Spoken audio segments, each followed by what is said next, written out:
bienvenue dans le podcast Ohana Triathlon. Je suis Hermano et je serai votre hôte sur ce podcast.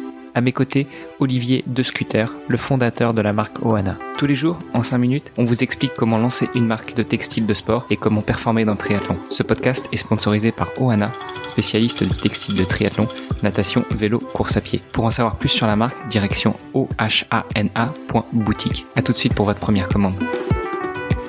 Salut les sportifs, c'est Hermano, vous êtes sur l'épisode du jeudi et je suis toujours accompagné par Olivier De Scuter. Salut Olivier. Salut Hermano. Et puis notre invité de la semaine est toujours Valentin Lacroix. Salut Valentin. Salut Hermano, salut Olivier. On a beaucoup parlé déjà en ce début de semaine de ce que c'était que la nutrition, comment définir la nutrition pour les sportifs, quelle était la définition peut-être assez globale du poids de forme, comment est-ce qu'on peut le ressentir ce point de forme. J'aimerais venir maintenant à la semaine avant une compétition. Mettons-nous dans la peau d'un triathlète amateur, c'est sa première compétition. On a déjà suivi quelques conseils un petit peu trouvés à droite à gauche sur la nutrition. J'aimerais savoir comment éviter justement la contre-performance, parce que on se met à manger tout et n'importe quoi, parce que on lit à droite à gauche le régime scandinave, pas le régime scandinave, se charger en féculents, décharger 2 jours, 3 jours, 10 jours, 1 semaine, 15 jours. Comment est-ce qu'on peut gérer cela au mieux ? Déjà, la question, ça va être vers quelle distance on va se tourner. Après, dans tous les cas, comme tu parlais de contre-performance, prévenir cette contre-performance, on va avoir le côté confort intestinal qui va être primordial. Et selon votre sensibilité, à minima, le repas avant la course, voire 24 heures, voire 48 heures avant la compétition, on va vraiment essayer de mettre le système digestif au repos en limitant tout ce qui va pouvoir l'irriter, tout ce qui est crudité, tout ce qui est épicé, tout ce qui est trop gras, certains produits laitiers qui vont contenir notamment du lactose, et voire pour les plus sensibles, des protéines qui vont être contenues dans les produits à base de blé et dans certains produits laitiers aussi également. Ce que tu es en train de nous dire là, finalement, c'est que la fameuse pasta party de la veille de compétition, c'est à oublier. C'est fini, désolé Hermano. Ah là là, tu sais que tu me crèves le cœur. Je suis franco-italien et moi la pasta, c'était quand même mon petit plaisir d'avant compétition. Non mais plus sérieusement, ok, donc on met de côté un petit peu la pasta party, on l'aura bien compris. C'est pas pour ne pas se charger en énergie que l'on trouve dans les féculents, c'est justement pour diminuer les problèmes qu'on pourrait avoir au niveau intestinal et au niveau digestion avant la compétition. D'autant plus si on s'oriente vers une compétition plutôt longue. Mais là, on est sur la veille. Moi, je voulais vraiment voir dans l'épisode d'aujourd'hui comment est-ce qu'on gère la semaine ou les 2 semaines avant la compétition. Quelles sont selon toi les bonnes pratiques ? Quels conseils tu pourrais nous donner pour qu'on l'applique en espérons en 2021 parce que 2021, si c'est à l'image de 2020 au niveau des compétitions, ça va pas trop nous servir. On croise les doigts, mais dans tous les cas, c'est un bon exemple ce que tu dis parce que dans tous les cas, la stratégie qu'on va pouvoir conseiller, elle sera testée à l'entraînement. Donc, même s'il n'y a pas de saison 2021, vous aurez une saison pour tester ce protocole. En gros, par rapport à ce que tu disais, par rapport au fait d'avoir suffisamment d'énergie pour la compétition, ce qui va être important, c'est de refaire ses stocks. Et ça se fait pas en une seule fois et comme on a l'habitude de le faire avec la pasta party. Donc, il faut anticiper tout ça.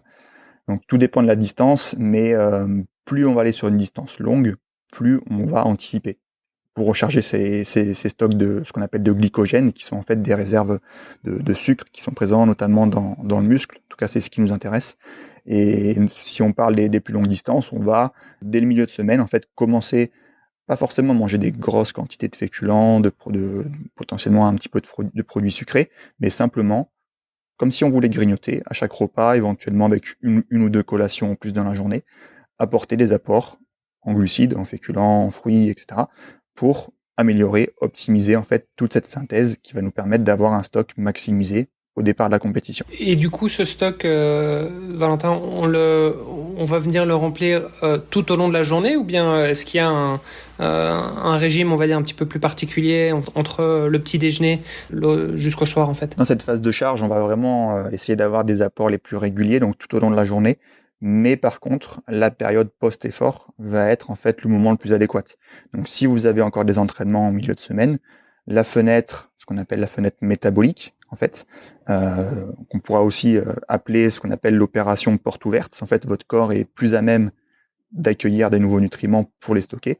Vraiment, cette fenêtre va être le moment le plus optimal pour avoir des quantités un peu plus importantes et ce qu'on appelle des féculents ou des glucides avec un index glycémique plus élevé qu'on va pouvoir retrouver dans des produits plus raffinés, des pâtes blanches, du riz blanc, des pommes de terre, etc., qui seront mieux assimilés et qui vont pouvoir optimiser la récupération et le stockage sur cette fenêtre. Alors, si vous voulez une petite anecdote, je vais vous raconter celle de la cousine de mon épouse qui se préparait pour une qualification au marathon des Jeux Olympiques de Tokyo 2020. Voilà, ça donne un petit peu une idée du niveau. Mais c'est son mari qui l'entraîne, qui l'a toujours entraîné. Et au niveau alimentaire, c'est pareil, ils s'entraînent entre eux. Et avant-dernière course de qualification, elle observe un régime de 15 jours où elle s'appauvrit en féculents. Donc, elle arrête de manger des féculents pour pouvoir recharger justement sur les premiers jours de la dernière semaine avant la compétition. Et manque de bol, même si elle a testé cette stratégie pendant des années et des années, ce jour-là, le jour de la compétition, ça n'a pas marché. Elle a eu beaucoup de problèmes digestifs. Donc, comme quoi, même si on observe un protocole strict qu'on répète à l'entraînement et qu'on connaît depuis des années, ça marche pas toujours. D'où peut-être effectivement, comme tu le disais en introduction et dans les premiers épisodes, de bien faire attention à la qualité des nutriments, des aliments que l'on va ingérer. Et puis surtout, comme tu l'as répété aujourd'hui, tester, retester, toujours tester et plusieurs fois, pas se lancer dans des expériences, surtout en veille de compétition. C'est un exemple qu'on pourrait comparer avec l'entraînement ou même avec le matériel. Est-ce que vous partez avec une nouvelle paire de chaussures, un nouveau vélo sur votre triathlon? Là, ça va être pareil, que ce soit pour le ravitaillement, pour votre repas juste avant la course. Maîtrisez ce que vous faites, ayez l'habitude, et c'est aussi ça qui va vous rassurer. C'est un peu une sorte de préparation mentale, parce que vous savez ce que vous allez faire, vous êtes sûr de vous. Ça peut vous rassurer aussi. Donc finalement, Valentin, toi, tu conseilles de faire peut-être des semaines de simulation où on va justement simuler la semaine avant course pour voir justement l'effet sur notre corps et comment est-ce qu'on se sent? À minima, ça sera le repas d'avant-course et son ravitaillement, mais par exemple, sans doute que ça doit se faire au niveau de l'entraînement, mais des séances un peu test où vous allez pouvoir enchaîner les 3 disciplines ou des choses comme ça peut être intéressant de préparer votre petite routine le maximum en avance, mais selon votre capacité, tester des choses en amont, ça sera que mieux pour votre performance le jour J. Ok, écoutez messieurs, je pense qu'on en a fini pour l'épisode du jour. Demain, dernier épisode de la semaine. Pour clôturer, tout simplement, on va se rendre sur le sujet de la stratégie d'alimentation et d'hydratation à l'effort. Et puis, on terminera peut-être juste pour le plaisir, l'alimentation après course. C'est bon pour moi et vivement le dessert. Parfait, je me réjouis. À demain. Ce podcast est sponsorisé par Ohana. Pour en savoir plus sur les textiles et les valeurs de la marque, rendez-vous sur ohana.boutique. ohana.boutique. À tout de suite pour votre première commande.